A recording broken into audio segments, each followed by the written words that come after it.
Greetings mga kababayan. O bakit tayo magpatuloy? Gusto ko mong pasalamatan yung ating mga subscribers, likers, sharers po natin, lalo na yung hindi nag-skip ng mga ads po natin. Thank you very much, no? And sa mga viewers po natin, subscribers, no? Thank you very much because of your support. Ay nagkaroon po tayo ng motivation, no? Ipagpatuloy po natin ang ating advokasya na makapag-spread out po ng mga legal na information o kaalaman no, sa ating mga kababayan. O by the way, sa mga followers po natin no, sa Facebook, no, ligid po sa inyong kaalaman ay may bagong pong platform po ang Batas Pinoy, no? Nasa Facebook na po tayo ngayon, no? Mga 2 months pa lang po ito, so wala po masyado nakakalam. So, paki-spread out lang po inyong news, no? At paki-follow po ninyo ang Batas Pinoy doon sa Facebook page, sa Facebook account po ng Facebook, okay? So, sa YouTubers po natin naman, mga viewers po natin, subscribers, likers, thank you very much for your consistent support, no? Lalo na sa mga hindi po nag-skip ng ads. Thank you very much. At kung hindi pa kayo napag-subscribe, at if you find our videos interesting and informative, siguro naman po hindi kalabisan po ako po hihirit po sa iyo ng isang subscribe, share, and like po, no? So that you can help me spread out the advocacy na makapagbigay po tayo ng legal information o kalaman sa ating mga kababayan. And of course, pakiclick din po yung notification bell upang sa ganon ay pag may updates po tayo, you'll be duly notified at wala po kayong mamimiss na episode. Sabi nga natin ay lamang na ang may alam sa batas. Alright, marami pong salamat. Alright, bago tayo magpatuloy, okay, let us first, ito meron pong katanungan sa atin, no? Si Move 1678, yun po ang kanyang username, no? In essence, no, bago natin basahin yung ang kanyang kwento, yung concern niya ngayon is meron daw siyang naman ng property mula sa kanyang magulang, and then nagkaroon siya in isang relation, nagkaroon sila ng anak, okay? And then I don't know what happened to that. Then eventually po, nagkaroon siya ng isang relationship din, no? At kasal sila, pero wala silang anak. So ang tanong niya dito ngayon, pero naghiwalay na rin po sila. So ang tanong niya ngayon is it alright kung gagawa siya ng last will and testament na sa anak lang niya ipamana yung mga naiwang yung ipinamana ng magulang niya sa kanya. Okay, yun po ang katanungan niya, no? O na sasagutin po natin. Okay. Una, tulad ng nasabi natin, no, sino ba yung compulsory heirs mo? Siyempre, yung anak mo. At sino pa? Yung iyong asawa na kasal kayo, although hiwalay na kayo. Ibig sabihin yan, pag kayo'y mawala, yung anak mo at saka yung asawa mo na hiwalay na kayo, ay compulsory heirs mo at hindi sila maaring pagkaitan ng kanilang mana. No? Kahit na sabihin natin na yung property na namana mo ay hindi bahagi ng inyong conjugal or absolute community property. No? Kaya hindi ito pwedeng sabihin meron siyang kalahati doon, no? Bilang conjugal share niya o share niya doon sa absolute community property ninyo. Hindi yon. Ang karapatan niya magmana bilang compulsory heir, surviving spouse is yung kanyang being a surviving spouse at compulsory heirs. Okay. Ngayon, nasabi mong hiwalay na kayo. Ngayon, kung wala kayong legal separation o kung wala naman kayong annulment pa na inyong marriage, that means yung inyong asawa, no, na kung saan kasal ka, ay maituturing pa rin siyang compulsory heir mo. Okay? Kaya entitled siya na magmana.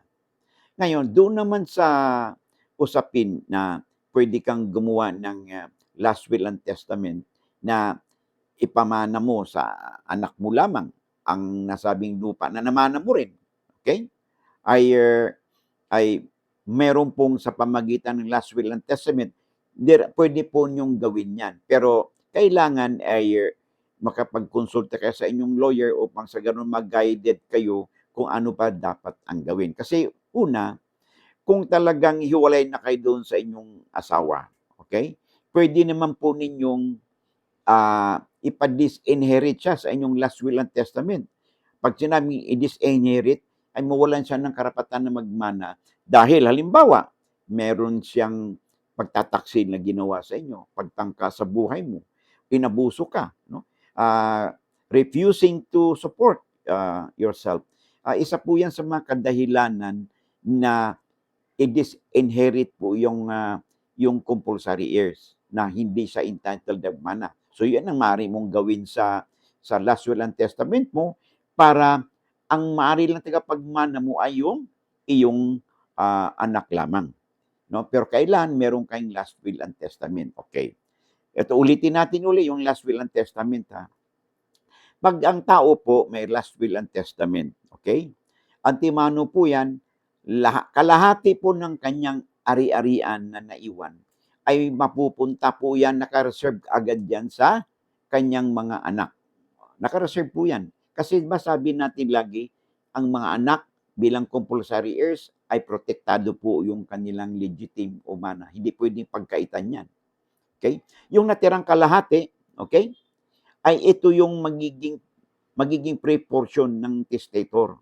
So, dito kukunin sa natirang kalahati yung share o mana ng surviving spouse o yung surviving spouse mo at mana ng inyong anak. Dito kukunin sa pre-portion. At kung may anak sa labas, dito rin kukunin sa pre-portion ang pumanaw.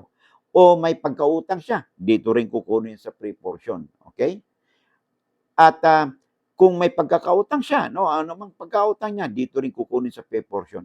Ngayon, pag anong natira dito, yung sa pre-portion nito, dito na siya may malaya ng pagkakarapatan yung testator kung kanino niya ipamimigay yung kanyang yung mga naiwan o residue kung tawagin ng kanyang mga estate niya.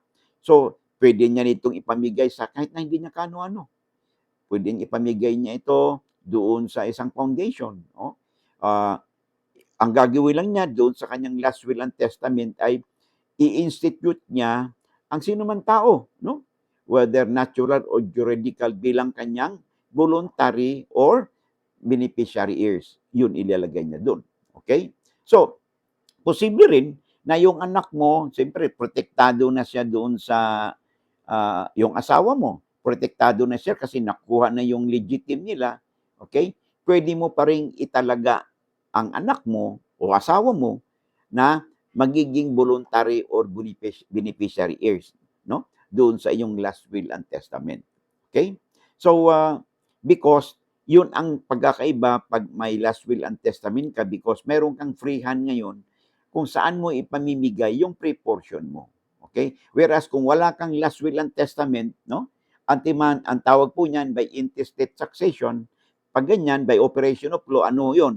By operation of law, ibig sabihin niyan ay lahat ng naiwan mong ari-arian, okay? Automatic yan, prorata sa mga compulsory heirs mo. Pag sinabing prorata, equal sharing ang mga compulsory heirs mo kasama ng asawa at mga anak. Matapos, iawasin muna siyempre yung share, conjugal share, no?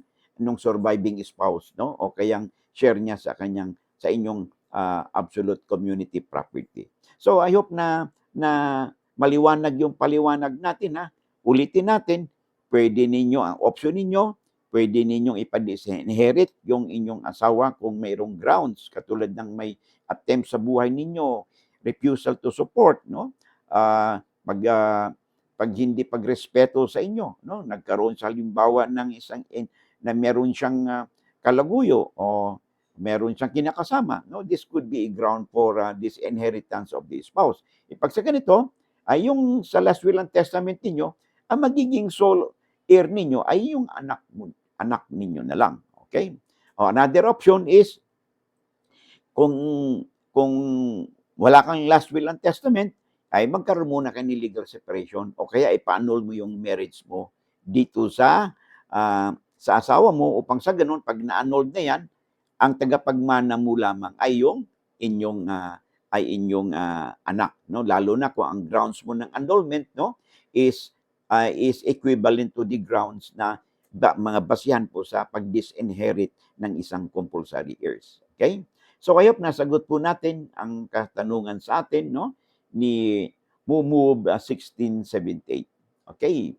So bago tayo magpatuloy, no, I would like to express my appreciation sa mga followers po natin sa Facebook, and of course sa mga subscribers po natin, sharers po natin, likers po natin sa YouTube po natin. Thank you very much sa inyong suporta, lalo na yung hindi nag-skip ng ads. Thank you very much, no, sa pag-share and likes po ninyo at na-spread out po ninyo yung ating advocacy, no, na i-share po natin, no, sa ating mga kabayan. It could be your friends, your relatives, your neighbors, no, o kakilala ninyo, yung mga pinag-usapan natin upang sila din ay may mapupulot sa pinag-usapan natin at sila din ay mag-benefit, no? Sabi nga natin ay lamang na ang may alam sa batas. Maraming salamat, and I hope to see you again in the next video po natin. Bye-bye and God bless.